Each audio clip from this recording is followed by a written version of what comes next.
Hello students, today we will learn about textbook exercise question answer 5 to 10 chapter 12 electricity and circuits class 6 CBSE और NCERT science. Student आज हम chapter 12 के text book exercise question answer 5 to 10 को समझेंगे और उन्हें learn करेंगे। Question number 5 student, what is the purpose of using an electric switch. कि जो इलेक्ट्रिक स्विच है स्टूडेंट उसका पर्पज क्या है, यानी उसका यूज क्या है। Name some electrical gadgets that have switches built into them. और कुछ ऐसे इलेक्ट्रिकल गैजेट्स यानी कि डिवाइसेस के नेम बताइए जिनके ऊपर ही स्विच लगा होता है। तो हमें इस क्वेश्चन के आंसर में दो बातें बतानी है स्टूडेंट, इलेक्ट्रिक स्विच का पर्पज और सम इलेक्ट्रिक गैजेट्स के नेम जो हम घर में यूज करते हैं। Electric switch is used to either break और complete the electric circuit. Electric switch क्या काम करता है स्टूडेंट, या तो हमारे इलेक्ट्रिक स्विच को ब्रेक कर देगा या फिर उसे कंप्लीट कर देगा। जब ऑफ पोजीशन में होता है तो इलेक्ट्रिक सर्किट क्या हो जाता है, ब्रेक हो जाता है। जब इलेक्ट्रिक स्विच ऑन पोजीशन में होगा तो हमारा इलेक्ट्रिक सर्किट कंप्लीट हो जाता है। और कुछ इलेक्ट्रिकल गैजेट्स हैं students, some electrical gadgets that have switches built into them are computer, washing machine, table fan etc। यानी ऐसे बहुत से इलेक्ट्रिकल गैजेट्स होते हैं स्टूडेंट। कुछ के नेम बताने से तो कंप्यूटर के ऊपर देखेंगे आप कि इलेक्ट्रिक से जो स्विच लगा होता है जिससे हम कंप्यूटर को ऑन ऑफ कर सकते हैं।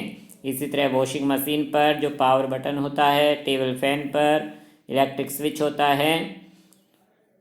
तो ये कुछ ऐसे गैजेट्स हैं जो इलेक्ट्रिसिटी से चलते हैं और इनके ऊपर ही स्विच बना होता है।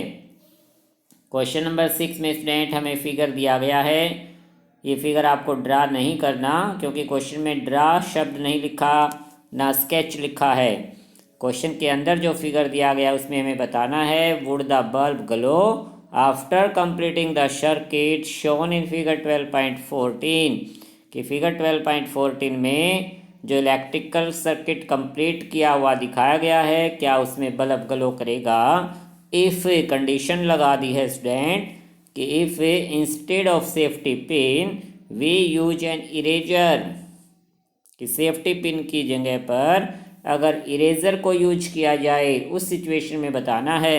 अब तो 12.14 फिगर में क्या देख रहे हैं हम कि सेफ्टी पिन यूज की गई है इलेक्ट्रिक स्विच की जगह। अगर इस पिन को यहाँ से रिमूव करके हम इसकी जगह इरेजर लगा देते हैं, अगर इरेजर का यूज करते हैं इस सेफ्टी पिन की जगह, तो उस कंडीशन में बताना है कि बल्ब ग्लो करेगा या नहीं। सबको पता है स्टूडेंट आपको कि जो इरेजर है वो रबर की बनी होती है और रबर क्या होते हैं, इंसुलेटर, यानी उनमें से करंट पास नहीं हो सकता। सो आंसर क्या है student, no, since eraser is an insulator so it does not allow the current to pass.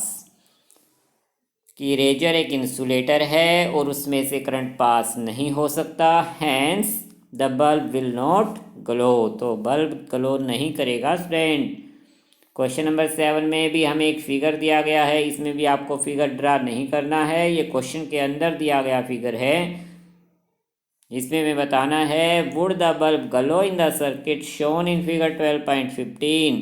कि इस 12.15 फिगर में स्टूडेंट जो सर्किट बनाया दिखाया गया है क्या इसमें बल्ब ग्लो करेगा।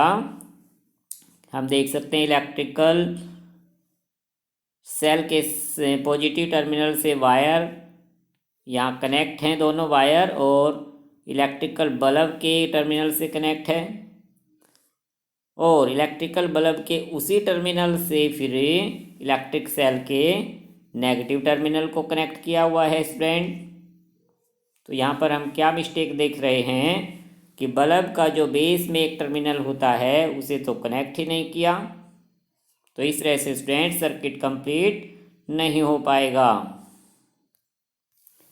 No, the bulb will not glow because the wires from both terminal of electric cell are connected to the same terminal of the bulb.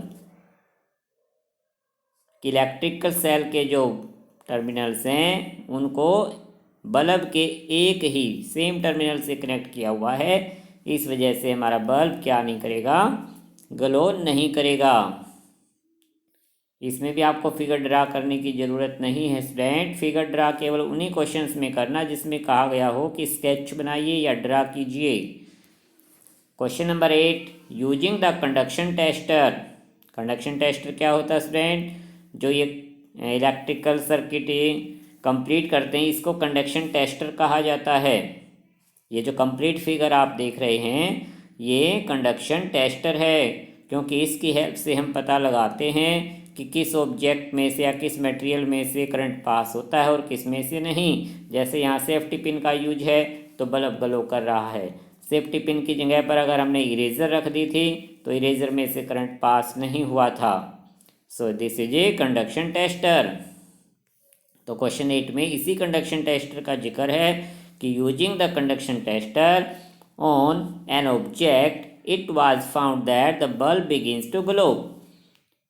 इस कंडक्शन टेस्टर का यूज करते हुए पाया गया कि कोई ऑब्जेक्ट बल्ब को ग्लो कर रहा है। जैसे सेफ्टी पिन एक ऑब्जेक्ट है, ऐसे ही कोई दूसरा ऑब्जेक्ट रखा गया और इस कंडक्शन टेस्टर से पता लगा कि बल्ब ग्लो कर रहा है। तो हमें उस ऑब्जेक्ट के बारे में बताना है student. Is that object a conductor और एन इंसुलेटर? कि वो ऑब्जेक्ट कंडक्टर कहलाएगा या इंसुलेटर कहलाएगा, और इस बात को एक्सप्लेन करना है, रीज़न भी बताना है हमें। The object is a good conductor of electricity. तो ऑब्जेक्ट क्या कहलाएगा student? Good conductor of electricity कहलाएगा। रीज़न क्या है? Because electric current can flow only through a conductor. क्योंकि इलेक्ट्रिक करंट केवल कंडक्टर में से ही पास होता है and not through an insulator. Insulator में से तो करंट पास होता ही नहीं, इसलिए उसे कंडक्टर कहा जाएगा क्योंकि उसमें से करंट पास हुआ है, क्योंकि बल्ब ने ग्लो किया है। Question number 9, Y should an electrician use rubber gloves? कि रबर के जो दस्ताने हैं इलेक्ट्रिशियन वो क्यों पहनता है? कई बार इलेक्ट्रिसिटी के पोल पे आपने देखा हो किसी इलेक्ट्रिशियन को, या फिर इलेक्ट्रिशियन की जो शॉप है, रिपेयर शॉप, उस पर देखा हो कभी कि वो अपने हाथों में रबर के ग्लोव्स पहन लेता है। ज़्यादातर इलेक्ट्रिक पोल पे काम करने वाले जो इलेक्ट्रिशियन हैं वो रबर ग्लोव्स का यूज करते हैं। तो हमें बताना reason why should an electrician use rubber gloves while repairing an electric switch at your home. कि हमारे घर पर अगर कोई इलेक्ट्रिशियन हमारे किसी इलेक्ट्रिक स्विच को रिपेयर करने आता है और वो अपने हाथों में रबर के ग्लोव्स उसे वाई शुड क्यों पहनने चाहिए, क्यों यूज करने चाहिए, हमें इस बात को एक्सप्लेन करना है कि उसे रबर के ग्लोव्स क्यों यूज करने चाहिए। जैसा कि स्टूडेंट हमने चैप्टर में स्टडी किया है कि रबर क्या है? इंसुलेटर है। As rubber is an insulator of electricity so it does not allow the electric current to pass through it. कि इंसुलेटर होने की वजह से उसमें से इलेक्ट्रिक करंट पास नहीं होगा। दस the rubber gloves will save the electrician. तो रबर के जो ग्लोव्स हैं इलेक्ट्रिशियन को बचा लेंगे किस चीज़ से? From any electric shock. उसे इलेक्ट्रिक शॉक से बचा लेंगे। While repairing an electric switch, जब वो इलेक्ट्रिक स्विच को रिपेयर करेगा तो इलेक्ट्रिक शॉक से बचाने का काम करेंगे रबर के gloves. Last question number 10 student, the handles of the tools like screw drivers, जिसे पेंचकस कहते हैं, एंड प्लायर्स, जो प्लास होता है, used by electrician for repair work usually have plastic और रबर कवर्स ऑन देम।